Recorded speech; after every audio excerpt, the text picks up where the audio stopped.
Welcome back दूसरे topic के साथ एम्ब्रियोनिक इंडक्शन, जिसका पहला हिस्सा आप पढ़ चुके हैं। इस टॉपिक का जो क्वेश्चन था जिसका आज हम आपको जवाब बता रहे हैं वो ये था कि एक सेल के अंदर अगर तमाम के तमाम जीन हैं तो इस सेल से डिफरेंट सेल्स कैसे बन जाते हैं। मिसाल के तौर पर ह्यूमन बॉडी के अंदर बोन सेल्स है, स्केलेटल के सेल्स है, मसल के सेल्स है, बोन के सेल्स है, न्यूरॉन के अंदर नर्व सेल्स है, न्यूरॉन होते हैं ब्रेन के अंदर।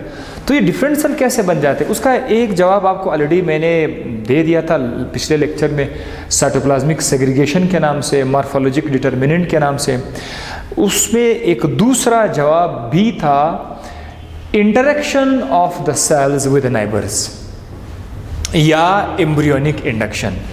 सो एम्ब्रियोनिक इंडक्शन में आज का जो लेक्चर है वो कुछ इस तरह से है कि अगर एक तरह का tissue, this is one tissue, यहाँ पर सेल्स होते हैं, राइट, ये सेल्स हैं और इनके हिमसाया सेल्स भी हैं यहाँ पर।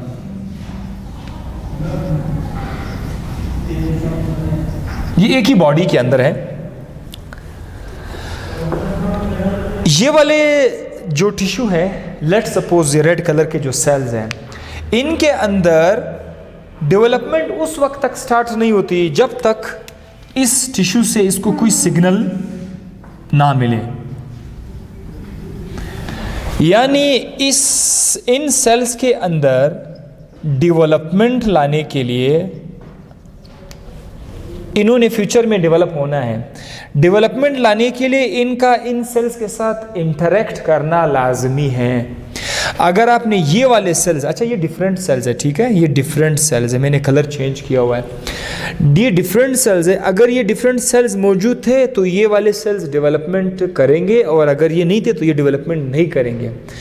हम एक लफ्ज़ इस्तेमाल करते हैं इंड्यूस। इंड्यूस का मतलब ये है कि ये खुद से डेवलपमेंट नहीं लाते, इनके अंदर डेवलपमेंट को लाना पड़ता है।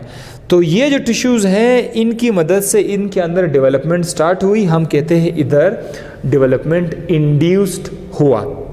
और इस तरह के टॉपिक को हम लोग एम्ब्रियोनिक इंडक्शन इसलिए कहते हैं क्योंकि ये जो सिलसिला है ये एम्ब्रियो स्टेज में ही होता है। सो इसका नाम रखा गया एम्ब्रियोनिक इंडक्शन।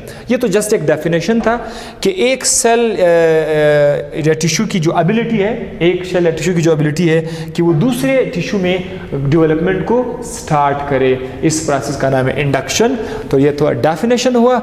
अब हम इसको पूरा डिटेल में आके पढ़ते हैं कि दो साइंटिस्ट थे, एक था स्पीमन और दूसरा था हाइल्डे 1924 में। इन दो साइंटिस्ट ने एम्फीबियन के लार्वा पे जो है एम्ब्रियो पे काम किया और ख़ासकर कौन सा था, सैलामेंडर का जो एम्फीबियन है उनको उठाया, उसका जो अंडा है उससे उठा लिया।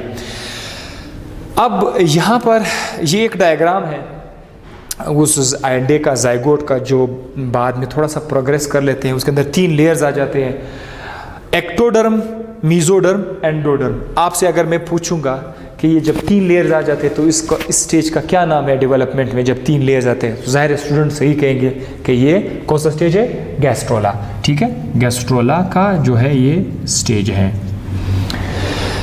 गैस्ट्रोला के अंदर यहाँ पर अगर आप थोड़ा सा देखें तो एक किस्म का खड्डा है, डिप्रेशन है, जो अंदर की तरफ इन्वेजिनेट करता है। इस जगह का नाम है dorsal lip of the blastopore. इसको हम लोगों ने क्या नाम दिया हुआ है, dorsal lip of the blastopore, इस जगह का नाम है। और अगर अब जो लेक्चर का बकिया हिस्सा है, लेक्चर में मैं एम्ब्रियो को इस तरह से लिखूंगा, इसके अंदर 3 के 3 लेयर्स शो करने की ज़रूरत नहीं है। अलबत्ता यहाँ पर जो ये थोड़ा सा अंदर की तरफ, छोटा सा प्रोजेक्शन मैंने अंदर की तरफ लिखा हुआ है, ये आपका डोर्सल लिप ऑफ ब्लास्टोपोर है। ये मैं बार बार इसे लिख रहा हूँ। अच्छा, इसका जिक्र पिछले लेक्चर में था भी नहीं, लेकिन ये इस लेक्चर में बता रहा हूँ आपको। डोर्सल लिप ऑफ ब्लास्टोपोर दरअसल एक्टोडर्म का हिस्सा है। मे बी एक्टोडर्म है, एक्टोडर्म का हिस्सा है dorsal lip of the blastopore. हमें यह भी पता है कि एक्टोडर्म से फ्यूचर में जाकर क्या बनेगा, नर्वस सिस्टम जो है दिमाग और स्पाइनल कॉर्ड एक्टोडर्म से बनेगा, ये भी हमें पता है। लेकिन एक्टोडर्म में तो बहुत सारा एक्टोडर्म है। एक्टोडर्म के अंदर एक खास इलाका है जिसका नाम है dorsal lip of the blastopore. ये जो स्पेशल इलाका है एक्टोडर्म का, ये फ्यूचर में न्यूरल ट्यूब बनाएगा। और जब न्यूरल ट्यूब बनेगा तो न्यूरल ट्यूब से क्या बनेगा? जाहिर है न्यूरल ट्यूब से ब्रेन बनेगा और इससे हमें और क्या मिलेगा? स्पाइनल कॉर्ड भी इधर से मिलेगा, यानी नर्वस सिस्टम यहाँ से मिलेगा। ठीक है, तो ये हमें पहले से पता है कि ये बनने वाला है। हम अभी एक्सपेरिमेंट स्टार्ट करेंगे। ठीक है, एक्सपेरिमेंट स्टार्ट करने के लिए जो है स्पीमान था उसने सबसे पहले एक एक्सपेरिमेंट किया। वो जो एक्सपेरिमेंट था उसमें उसने लार्वा लिया, एम्ब्रियो लिया। किस चीज़ का एम्ब्रियो? सैलमेंडर का एम्ब्रियो ले लिया। किस स्टेज में ले लिया? एम्ब्रियो के तो मुख्तलिफ स्टेजेस है, मोरोला है, ब्लास्टोला है, गैस्ट्रोला है, न्यूरोला है। गैस्ट्रोला स्टेज में उन्होंने इस पर काम शुरू किया। ये इस वक्त गैस्ट्रोला स्टेज का एक एम्ब्रियो है जिसका एक्टोडर्म शो किया हुआ है, मेसोडर्म शो किया हुआ है। एंडोडर्म की ज़रूरत है ही नहीं शो करने की। हमने पहले एक्सपेरिमेंट में ये जो एक्टोडर्म का एक छोटा सा टुकड़ा है, यहाँ से इस टुकड़े को यहाँ और यहाँ से क्या कर दिया? काट लिया, बिल्कुल रिमूव कर दिया। ऐसा बना हमारे पास एक्टोडर्म का एक छोटा सा टुकड़ा जो है ना, इसको हम लोगों ने पेट्री डिश में रख कर अलग कर दिया और फिर इंतज़ार किया। हमने इंतज़ार किया, ये जो एम्ब्रियो है इससे कोई लार्वा डेवलप नहीं हुआ, मतलब कोई बच्चा इससे नहीं हुआ। इसने आगे जाकर एक मुकम्मल सैलमेंडर लार्वा में कन्वर्ट नहीं हुआ, कंप्लीट में। और थोड़ा सा स्ट्रक्चर अगर आ भी था तो उसमें नर्वस सिस्टम नहीं था। क्या नहीं था? नर्वस सिस्टम नहीं था उसके अंदर। तो ये एक इनकम्प्लीट एनिमल हमारे पास आया। ठीक है, अब आपसे अगर मैं पूछूं कि यार क्यों ये नर्वस सिस्टम क्यों नहीं बना? नर्वस सिस्टम नहीं बना, उसकी वजह यह है कि ये जो एक्टोडर्म का जो पीस था वो उन्होंने रिमूव कर दिया था।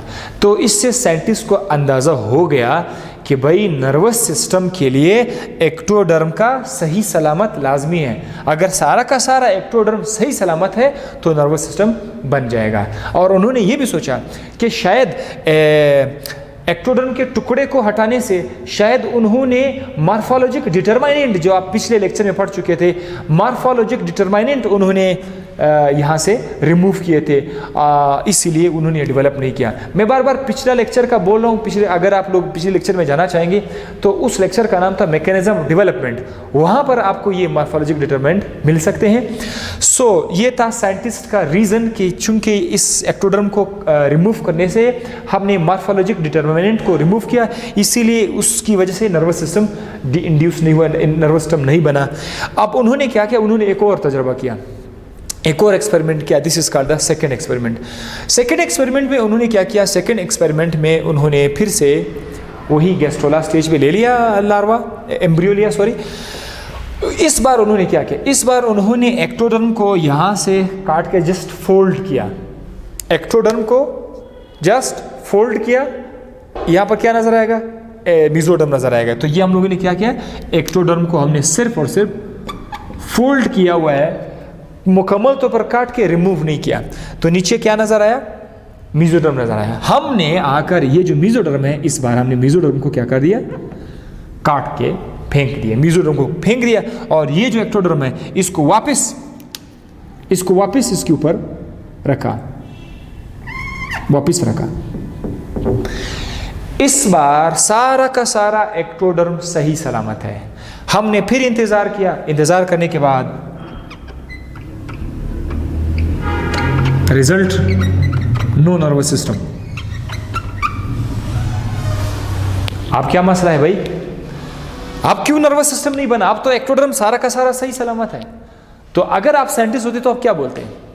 डेफिनेटली आप लोग ये कहते कि चूंकि हमने मेसोडर्म को यहां से काट लिया इसीलिए वो नर्वस सिस्टम नहीं बना। और हम लोग एटलीस्ट एक अंदाजा लगा सकते हैं कि आखिर तकरीबन इस मेसोडर्म में कुछ न कुछ था जिसकी वजह से एक्टोडर्म ने नर्वस सिस्टम नहीं बनाया, यानी नर्वस सिस्टम बनाने के लिए एक्टोडर्म को मेसोडर्म के साथ कोई सिग्नल रिसीव करना लाजमी है।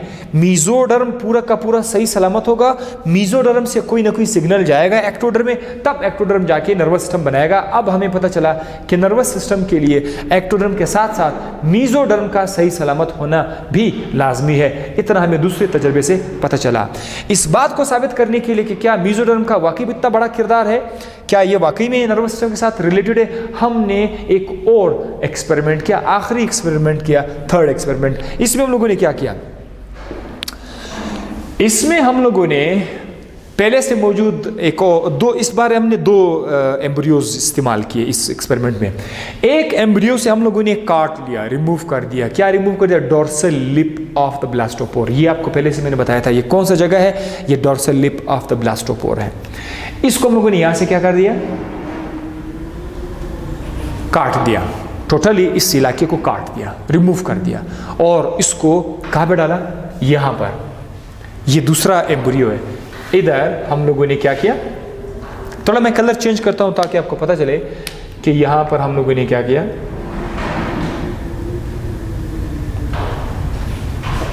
वो जो वहां का डोर्सल लिप ऑफ ब्लास्टोपोर है, वहां से हमने इसको काट के इधर डाके इम्प्लांट कर दिया। तो अब एक डोर्सल लिप ऑफ ब्लास्टोपोर ये है, दूसरा लिप ऑफ ब्लास्टोपोर ये दो, एक ये उसका अपना ब्लास्टोपोर है, और ये जो है ये आपने कहीं और से लाया हुआ है। हमने कुछ टाइम इंतज़ार किया। इंतज़ार करने के बाद इस ब्लास्टोपोर ने जैसे नॉर्मली होता आ रहा है, इस ब्लास्टोपोर ने न्यूरल ट्यूब बनाया, जैसे कि आमतौर पर बनाता है। न्यूरल ट्यूब बनाया, न्यूरल ट्यूब से नर्वस सिस्टम बना और पूरा का पूरा जानदार बना। ये तो एक नॉर्मल सी बात है। ये ब्लास्टोपोर डोर्सल लिप जो हम लोगों ने इसके अंदर डाला था, इसने भी होस्ट के टिश्यू को स्टिमुलेट किया कि उसकी वजह से एक और न्यूरल ट्यूब हमारे पास आ गया। उस न्यूरल ट्यूब, वो तो क्या, न्यूरल ट्यूब के अलावा और भी बॉडी पार्ट्स बने, सोमाइट बने, मेसोडर्म का एक हिस्सा जिसे आपने सोमाइट पढ़ा था, सोमाइट बने, क्रेस्ट बने, और एक नया, बिल्कुल एक नया सैलेमेंडर लार्वा बना। इस तरह से एक नहीं दो सैलेमेंडर लार्वा बन गए। तो इस तजर्बे से हमने कंक्लूजन यहां से ये निकाली, अरे क्या रीज़न था, ऐसा क्यों हुआ। तो दरअसल आप लोग स्टूडेंट लाइफ में अगर आप गौर से देखेंगे तो कि ये जो दूसरा जो सेकेंडरी एम्ब्रियो हमारे पास आया हुआ है, सेकेंडरी लार्वा जो आया हुआ है, सेकेंडरी लार्वा का मेन वजह क्या हो सकता है आपके ज़हन में होगा कि भाई पहले तो ये नहीं आ रहा था, अब ये इसमें कोई गड़बड़ है। ये जो डोर्सल लिप ऑफ ब्लास्टोपोर हमने वहाँ से उठाया है, इसने कुछ गड़बड़ किया हुआ है कि इसने दूसरा लार्वा बना लिया है। असल में इसका जो जवाब आप ढूंढना चाहते हैं कि क्यों, इसका जवाब है एम्ब्रियोनिक इंडक्शन। एम्ब्रियोनिक इंडक्शन में एक टिश्यू है, इसने क्या किया, दूसरे टिश्यू के अंदर उसने डेवलपमेंट इंड्यूस किया। दूसरा टिश्यू क्या है, ये जो एम्ब्रियो था, इसके अंदर उन्होंने डेवलपमेंट इंड्यूस किया। क्या इंड्यूस किया, इसके अंदर उन्होंने एक नया सोमाइट इंट्रोड्यूस किया, नया मेसोडर्म आया, एक्टोडर्म आया, एंडोडर्म उसमें बना, पूरा का पूरा एक नया जानदार उसके अंदर बाद में बन जाता है। हमारे कंक्लूजन में हमने इस इलाके को, क्या नाम है इस इलाके का, डोर्सल लिप ऑफ ब्लास्टोपोर, बिल्कुल जहाँ भी है। डोर्सल लिप ऑफ ब्लास्टोपोर एक मामूली जगह नहीं है, ये एक स्पेशल रीजन है, बहुत ही स्पेशल रीजन है। अच्छा, मज़े की बात, हम लोगों ने इस इलाके को छोड़कर बाकी जो इलाके इस तरह उठा लिए, उससे कोई फ़ायदा नहीं हुआ। ये सिर्फ ये वाला जगह था जिन्होंने ये मैजिक हमें दिखाया, इस जगह ने, बाकी ने नहीं, सिर्फ इसी जगह, ओनली दिस प्लेस के अंदर ये सलाहियत मौजूद थी कि ये दूसरे लार्वा के अंदर, दूसरे एम्ब्रियो के अंदर जाकर एक नया डेवलपमेंट इनिशिएट कर रहा था। तो इसको हम लोग एक स्पेशल नाम देंगे, क्या नाम देंगे, प्राइमरी ऑर्गेनाइजर। ये जो डोर्सल लिप एरिया है हमारे पास, इसको हम लोगों ने क्या नाम दिया, प्राइमरी ऑर्गेनाइजर। भाई क्यों इसको प्राइमरी ऑर्गेनाइजर का नाम दिया, क्योंकि ये वो वाहिद टिश्यू है जो किसी दूसरे टिश्यू के अंदर डेवलपमेंट इंड्यूस कर सकते हैं, बाकी टिश्यू नहीं कर सकते हैं, सिर्फ ये कर सकते हैं। इसीलिए इसका नाम दिया प्राइमरी ऑर्गेनाइजर। सो ये था इसका answer, the only tissue that induce development of secondary embryo in the host. इसी इलाके को हम लोगों ने, अच्छा, इस प्रोसेस को हम लोगों ने प्राइमरी इंडक्शन का नाम भी दिया। इस प्रोसेस को, स्ट्रक्चर का नाम है प्राइमरी ऑर्गेनाइजर, प्रोसेस का हम लोगों ने नाम दिया प्राइमरी इंडक्शन। प्राइमरी इंडक्शन इसलिए कहा जा रहा है कि डेवलपमेंट के दौरान सबसे पहले डेवलपमेंट की जो शुरुआत है वो ये करते हैं, inducement is this primary induction. इसके बाद और भी बहुत ज़्यादा इंडक्शन होती है, इसके बाद और टिश्यू आकर दूसरे टिश्यूज़ में डेवलपमेंट इंड्यूस करेगी, वो फिर आकर दूसरे टिश्यू में डेवलपमेंट इंड्यूस करेगी। तो जो शुरुआत है, जो ट्रिगर पॉइंट जो है वो कौन है? वो ये जो डोर्सल लिपोप्लास्टोपोर है, ये इनिशिएट करते हैं। इसीलिए इसका नाम रखा गया, प्रोसेस का नाम रखा गया प्राइमरी इंडक्शन। ओके, यहाँ पर उसने क्या किया? उसने सिर्फ मेसोडर्म बना लिया, सोमाइट बना लिया, ठीक है। सेकेंडरी इंडक्शन पर क्या होगा? लेट्स सपोज, मैं आपको इस तरह मिसाल बताऊंगा। अगर ये यहाँ पर एक सेल है, ये एक टिश्यू है, और यहां पर एक और टिश्यू है, यहां पर एक और टिश्यू है, यहां पर एक और टिश्यू है। सबसे पहले क्या होगा? सबसे पहले ये टिश्यू जो है, ये किसी दूसरी टिश्यू में डेवलपमेंट इंड्यूस करेंगे। फिर क्या होगा? This will be called as primary induction. उसके बाद ये टिश्यू आकर इसमें भी डेवलपमेंट स्टार्ट कर सकते हैं, वो यहां पर भी डेवलपमेंट स्टार्ट करते हैं, ये और जगहों में भी डेवलपमेंट स्टार्ट करते हैं। उन केस में उन सबको हम लोग क्या नाम देंगे? सेकेंडरी इंडक्शन कहेंगे। लेकिन इसकी जो शुरुआत सबसे पहले जिसने शुरुआत की वो यहां से है, तो इसका नाम होगा प्राइमरी इंडक्शन। अगर हम लोगों ने प्राइमरी इंडक्शन को नहीं किया तो उससे कोई भी इंडक्शन नहीं होगा, कोई भी डेवलपमेंट नहीं होगा। इसके साथ ही ये टॉपिक भी ख़त्म हो जाता है। आपसे नेक्स्ट लेक्चर में बात करेंगे। सी यू, थैंक यू।